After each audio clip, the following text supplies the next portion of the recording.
Honourable CM साहब का permission लेके और आपसे डिस्कस करेंगे। గౌరవ సభ్యులు జి మధుసూదన్ రెడ్డి గారు. ధన్యవాదాలు అధ్యక్ష.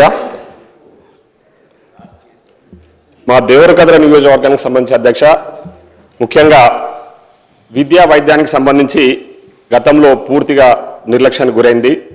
ముఖ్యంగా మా దగ్గర 2009లో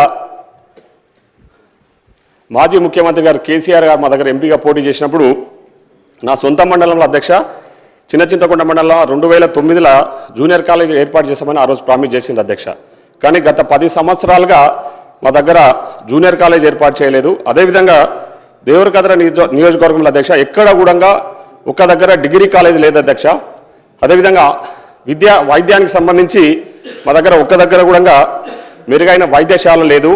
దానికి సంబంధించి మీ ద్వారా గౌరవ ముఖ్యమంత్రి గారికి సంబంధిత హెల్త్ మినిస్టర్ గారికి నేను విజ్ఞప్తి చేస్తా ఉన్నది ఒకటే అధ్యక్ష, గత ప్రభుత్వం ఎన్నికల ముందు అడావిడిగా ఒక ప్రొసీడింగ్ తీసుకొచ్చేసి 100 బెడ్ హాస్పిటల్ అని చెప్పేసి ఏదో శంకుస్థాపన చేసిరు అధ్యక్ష. కానీ దానికి సంబంధించిన పూర్తి అనుమతులు లభించలేదు.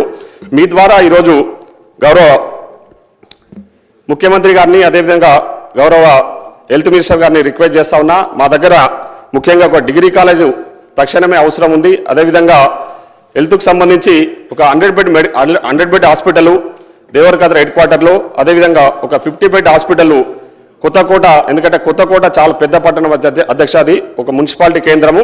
అక్కడ కూడా ఒక 50 బెడ్ హాస్పిటల్ను తక్షణమే అన్ని అనుమతులతో శాంక్షన్ ఇవ్వాల్సిందిగా మీ ద్వారా గౌరవ ముఖ్యమంత్రి గారిని గౌరవ హెల్త్ మినిస్టర్ గారిని కోరుతా ఉన్నా అధ్యక్ష. ధన్యవాదాలు అధ్యక్ష.